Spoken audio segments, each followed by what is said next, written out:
Welcome back, and joining us on the show now is Kishore Narne. He's head commodities and currencies at Motilal Oswal. Kishore, hi. Thank you so much for joining us. And it's an important day, I'm assuming, for all the commodity market traders because as MCX moves to a new tech trading platform, they have been trying to do that for a year now. How has been the initial few hours until now? Good afternoon, Manisha. I think it's been great. There was definitely some nervousness over the weekend, but everyone have been geared up for that. We have gone through rigorous testing, etc., on the weekend as well. And today morning, it's been very smooth. We have not reported any issues at this point of time, and it's been fantastic. So no issues to name anything. Sure, when it comes to refreshing of orders, punching new orders, bid-ask differences, has all of that been great too? Yes. I think to start with, first a minute or two, I think I'm assuming that some of the algos might not have started on time at that point of time, or maybe they might be waiting. I don't know about those. But except the first couple of minutes where the bid and ask spreads were slightly wider, but within few minutes everything was smooth and so now it's absolutely business as usual. Kishore, much of the volumes on MCX do come in after 5 p.m. as well once the US markets open. I mean, I'm assuming energy, precious metals, that is where the most volatility also comes in from. Is that the part that the brokerages or the exchange members will watch out for, the volatility and at that time on how the work functions? No, I see. I think throughout the day, today and tomorrow, especially tomorrow is expiry of crude contract. So we'll be on high alert, I'll be honest, and we'll be watching it very closely. We have standby teams on tech teams available and ready. But I think as of now, because everything is smooth, thing which we need to see is today evening once the market closes and how the end of the day processes are run, and tomorrow morning the beginning of the day files and processes how they run. I think if they are smooth, I think we are home for the next new run.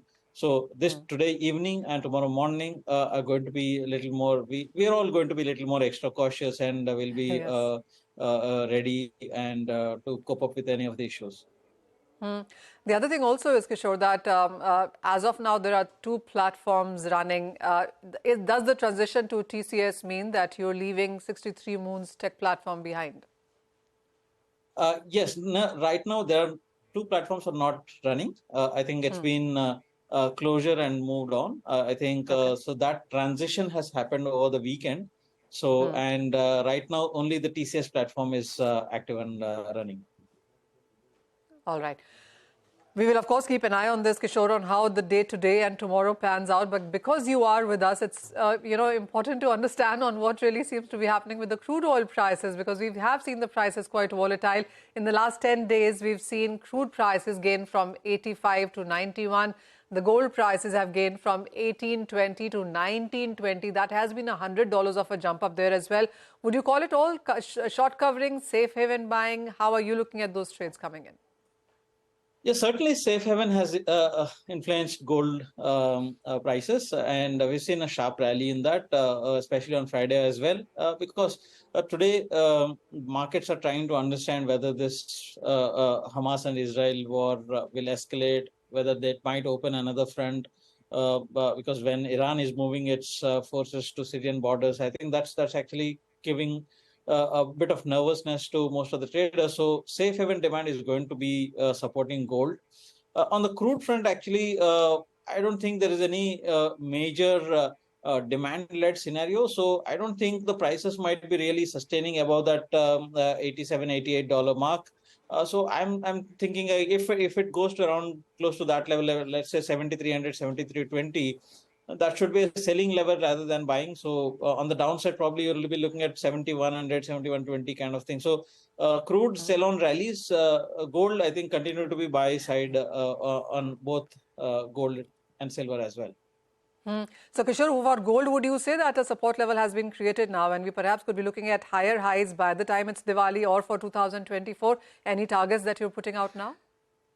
I am not putting out a very large targets for this point of time. So, because the predominantly the reason is that we have not concluded that the Fed has not given any indication that the rate hike cycle has come to an end. Because until unless that happens, predicting a new rally in gold would be a little aggressive. So until unless the Fed comes out or the data supports that the rate hike cycle has ended, and probably whenever that indication, early indications of a rate cut comes into play, that's where you'll see a new rally to start in gold. Okay. Okay, all right, Kishore, as well as Manisha, thanks very much for joining in and taking us through all of those cues. Well, just want to point